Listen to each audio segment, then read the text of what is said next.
From simplicity to trash reduction.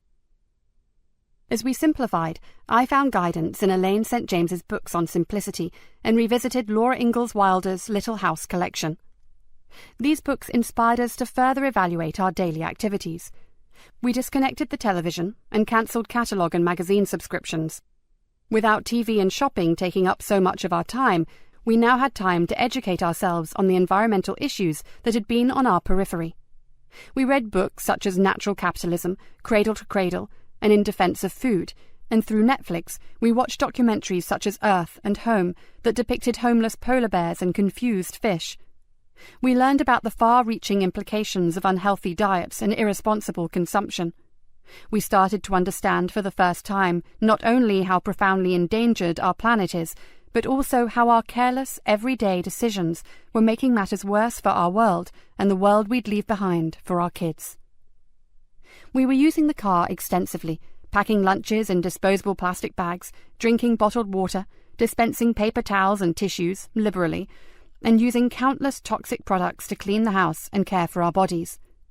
The numerous trash cans I had filled with grocery bags in Pleasant Hill and the frozen dinners I had nuked in plastic also came back to mind.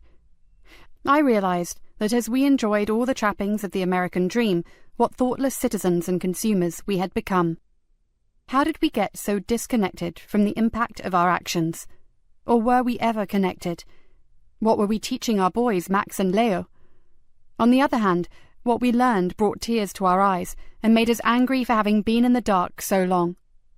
On the other hand, it gave us the strength and resolve to drastically change our consumption habits and lifestyle for the sake of our kids' future. Scott felt strongly about putting his theories into practice, and although the economy was in recession, he quit his job to start a sustainability consulting company. We took the kids out of the private school we could no longer afford, and I tackled the greening of our home.